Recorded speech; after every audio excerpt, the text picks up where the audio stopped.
What's up, everyone? This is Pro Bowl Fred Warner on Behind the Mask podcast. We're talking about how I've been rising in my career, just having the down season that we had and knowing that we're going to come back stronger than ever. So tune in, Behind the Mask podcast. What's going on, my good people? This is your favorite plus-size model, Tutan Reyes, in the building. Thank you for joining us on another edition of the Behind the Mask podcast. We hope your new year is off to a great start. Ours is. We have some new exciting guests like San Francisco 49ers standout, all-pro, all-everything linebacker Fred Warner. You're not going to want to miss this episode. And when you're done, make sure you subscribe, share, comment, leave some engagements with us. Also, we have some great giveaways coming up, but you got to follow us on social media at the BTM Podcast. For more, you never know, new year, new drip, get involved. Behind the Mask Podcast. There's only one rule. There are no rules. Let's go behind the mask.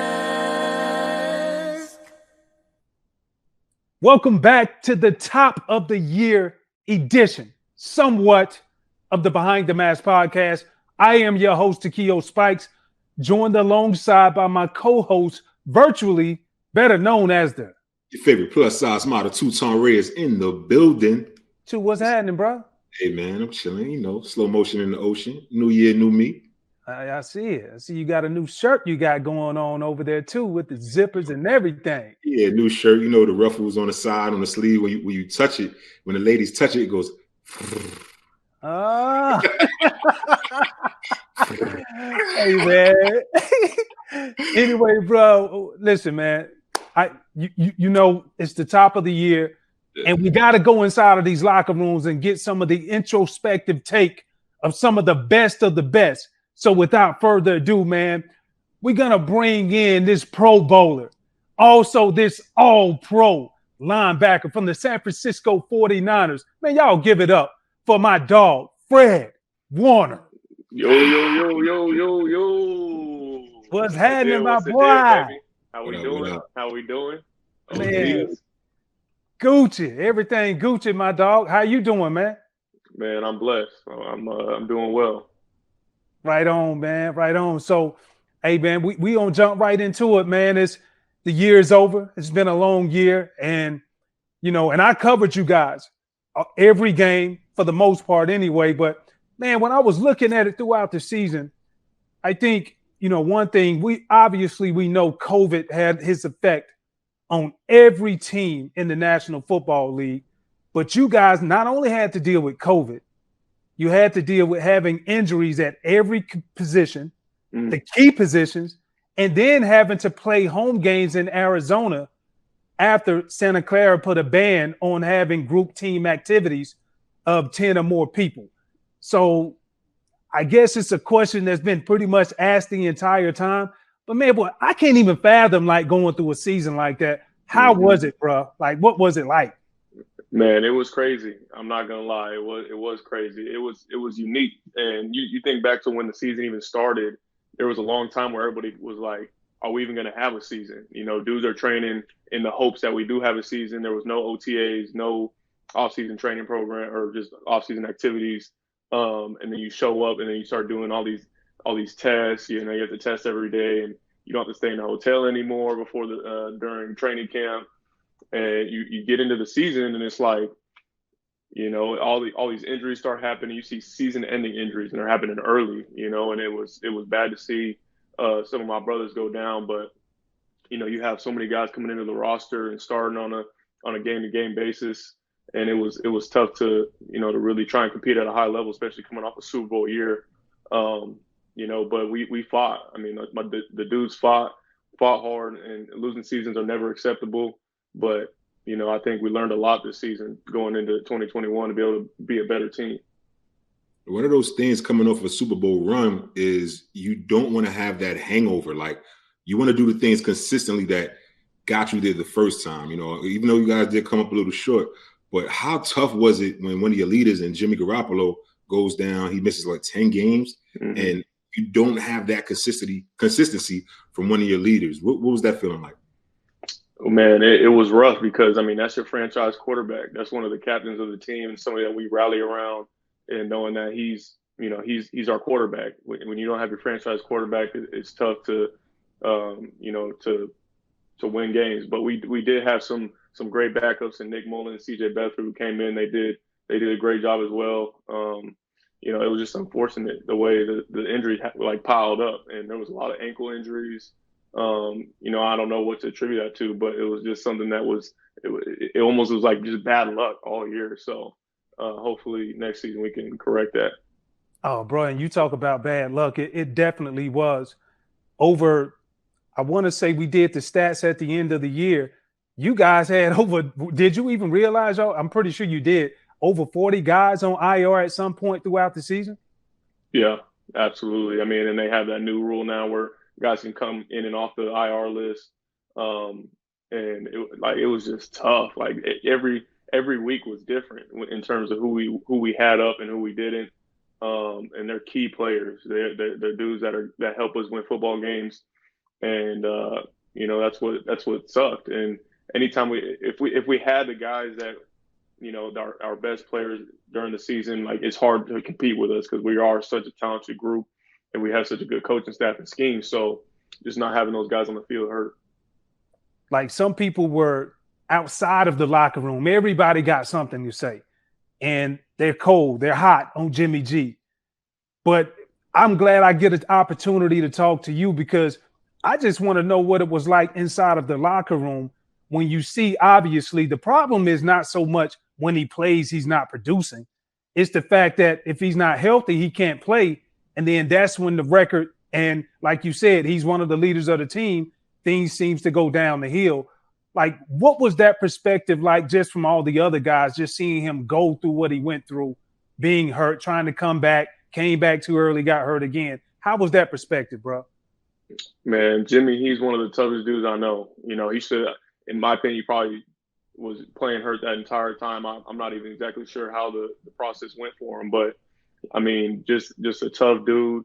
And, you know, obviously having to endure with the outside noise of guys telling him what he can and can't do. And, you know, all this noise about trying to get a different quarterback or whatever people try to talk about. But Jimmy, that's my guy. Like, I'll ride for him any day of the week. I think he can you know, help. He helped us win football games no matter what. And you saw that last year in the fact that we won a Super Bowl in his career record. And so I think as soon as he gets healthy, then he'll be able to prove himself again. Well, since you came on board a couple of years ago, you led the Niners in tackles since you've been there. Pro Bowl now, and we already claiming this thing. It's already into fruition. All pro. Fred Dub. So, bro, like after the season, I saw a comment to where you said, I can't wait until next year because I'm going to be 10 times better. You know, I'm so looking forward to this offseason and giving everything I got to make sure I come back 10 times better than I was this year. And I was like, this dude already bad. Like he already put the work in. So, bro, take me behind the mask. How in the hell are you going to get 10 times better? Because you might be playing that game already by yourself, bro. And that's a compliment to you for what I saw for you being able to accomplish on the field. And then, like, when I talked to him after the fact, you know what? He going to get into it. Make sure you lock in and stay loaded because we're about to play the rest of this episode. Man, I appreciate that. It's humbling hearing it, you know, obviously from you playing at such a high level. And for myself, I just know I'm just scratching the surface, man. And you can never be satisfied with your past performance, right? You know, the truest measure of performance is consistency. And I know this past offseason, I didn't really even have the offseason I wanted because of how COVID hit so drastically. You know, my place where I was working out shut down. I had to try and train somewhere else. I had some lingering knee stuff going on, and just trying to get to the season. That was my goal, just get to the season healthy so I can compete. And so knowing that I have an off season now, a full off season, to just go in, map everything out I want to do. Know the deal, man. They want to count us out. I know. Hey, I'm seeing a bunch of dogs right now. Play for the man next to you. And you know, I think I'm just scratching the surface. Like I said, like the game is slowing down so much for me. And every year I learn more and more about playing off the ball linebacker because I didn't do that in college and playing Mike. Yeah, you was a DB, right? There you go. Yeah, I was out in space a lot, you know, and so I just learned so much more about playing like the true linebacker position every year. So I know next year I'm just going to be able to take that next step. You mentioned off season, and I want to just ask this though, because I remember we went through the lockout my last year playing in 2012, and we didn't know when it was going to be a season. We knew eventually it would be, but it was tough trying to train and prepare. And I can't even imagine trying to compare that to what you guys went through. So how hard was that, bro? Like even trying to get with people knowing that I don't know if you got COVID, you don't know if I got it. So how did you deal with that? Yeah, I tried to keep everything as similar as possible, but like I said, like there was a time where the facility I was working out at shut down completely. I'm scrambling because if you start to miss, even 1 or 2 days for me, that's like I'm behind. And so just trying to get that figured out. And the whole COVID, it was just like such a new thing. Like nobody really knew what it was, what was going on with it, like how bad it was, and it just threw everything off. So I did try to keep everything as similar as possible. It just wasn't as as I wanted it to, as I planned. And one of the attributing factors, I think, is a former teammate of mine, another two-time Pro Bowler, All-Pro, DeMeco Ryans. Hello, I'm DeMeco Ryans. I'm the linebackers coach for the 49ers. It's DeMeco Ryans. I'm on the show on the road today. Give it up there next week. Win on 3. 1, 2, 3. Former teammate of mine, like I said, with the Texans. What has he meant for your development so early in your career? Oh man, I can't even begin to start with him. That's everything. I came in and he literally took me under his wing and said, I'm gonna teach you how to play Mike linebacker. I'll always remember this one moment. It was rookie mini camp probably or training camp, and the rookies always had to stay after to do extra, right, to learn the playbook. And we're working with the rookies, and I had to give a call, and I kind of said it. I said it kind of low. I'm just like, all right, guys, just Comparino, or something like that. and Meek pulled me to the side. He's like, nah. That's not how Mike linebacker gives calls. You need to take control of this defense. You run the show, and that'll always stick with me. Running the show as the Mike, and he's he's an outstanding teacher. There's not a lot of guys who play in the league at a high level and been able to teach the way that he does. And you see how he's able to develop guys such as myself, Dre Greenlaw, Azeez Al-Shaair, guys who have come through. And it's been a sight to see. Just, obviously me being in the process of learning from him. So I know he's going to continue to develop as a coach and hopefully, climb the ranks soon. And most coaches, they come off as intimidating. Obviously, we knew what DeMeco did on the field, but, at the end of the day, when he do that smile, when he gives you that smile, you're like, all right, man, whatever, man. But is he still intimidating as a coach? Oh yeah. No, he can get down now. Like he's intense when he wants to. I mean, he's always intense, but he's still got that fire in him. Playing the position and playing in the league, he's still got that intensity and that passion about him, and that's what guys gravitate towards. That's as a player. That's why I respect him so much, knowing that he did play the game and has that passion. So when he does grind, like he's gonna grind it, like he grinds us. He's not just gonna slap around, like beat around the bush. He's gonna tell you exactly what you're doing wrong and what you need to do to fix it. And if you don't, you're gonna be standing right there on the sideline next to him. That's just how it is. He's black and white, and I think that's why guys respect him. And we have to, fall in line because we know there's a high standard that he keeps. See, when you talk about black and white, I appreciate that because as a football player or anything else, when you got to be decisive, you don't want any gray area. It needs to be either this or this over here.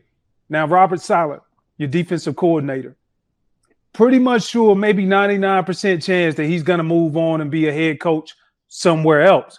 And so when we look at it overall, I think the next hire could possibly be right there inside of that locker room, meaning up under that building with DeMeco. So you got the relationship when you spent the most time with him as him being your coach. Looking about 235. Swole. You great or you great? Legendary. Yeah, there we go. Do you see him being that next defensive coordinator for the 49ers? Oh, yeah, absolutely. I just spoke on it, and I know for a fact that he could do it. He's one of the smartest minds I've been around, along with Saleh. They're both just extremely intelligent individuals, and they know the game. I know Meek he's passionate about what he does, and he, like I said, that black and white is so important in making sure that the players have no gray area. And so I know he will continue to do that as a defensive unit. And if he does get that opportunity, I'll be super excited for him and our defense. Oh, I know it, man. So yeah, I know you won't take him out of something when he gets it, though. Y'all got to celebrate it. No doubt. You and Dre, no doubt. right? Yes, sir. Yes, sir. No doubt. Hey, I thought it was cool to find out, when you look at the end of the year, you put the work in. Every team has their awards. And when you look at the 49ers, you were just nominated, or you just won the Lynn Eshman Award, which I won, by the way, twice. I was fortunate enough to win that. Then you also won the award that Patrick Willis just would not allow anybody else to win, the 49ers Defensive MVP Bill Walsh Award. What does it mean to win these awards, especially the Bill Walsh Award, where it's voted on by your colleagues, your players? Like, what does that mean to you, bro?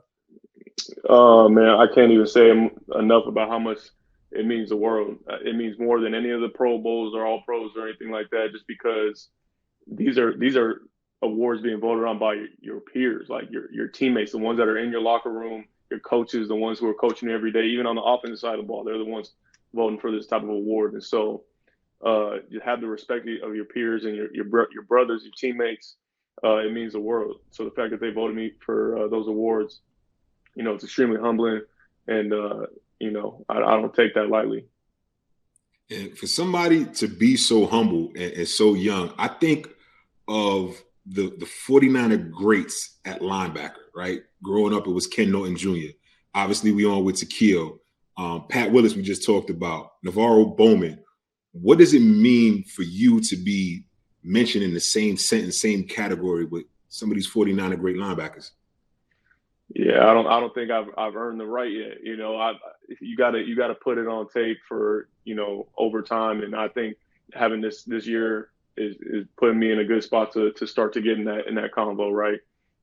These dudes are all legends here in this building, ones that are talked about all the time, and and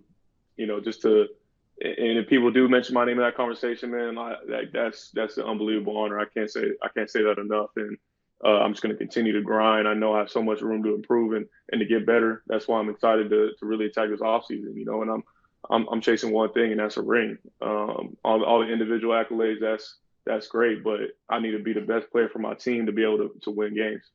Spice, he says he's not put it on film yet.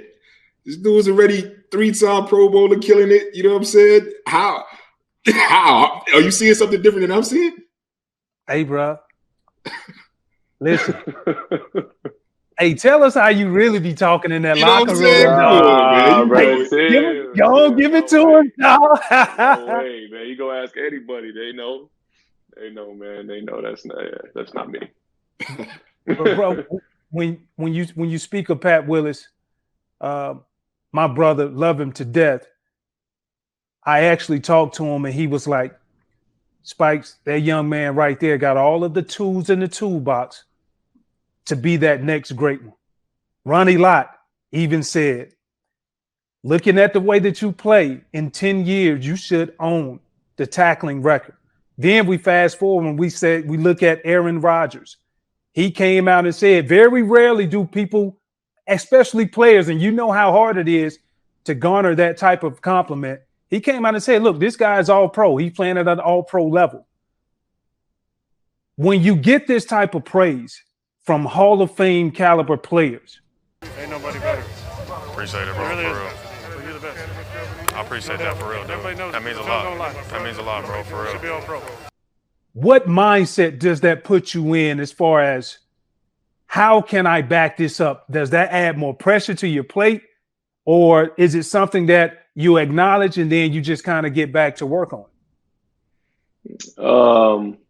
I think it's a little bit of both. Honestly, I do. I think from the moment I stepped into this league, all I wanted was respect. You get told everything you can and can't do when you're coming out for the draft, especially a dude coming out of BYU who played dang near DB. I hadn't played linebacker, and so all I wanted was to just earn that respect from my peers. And so just to hear those words, I mean, you don't understand how much that gives me that confidence.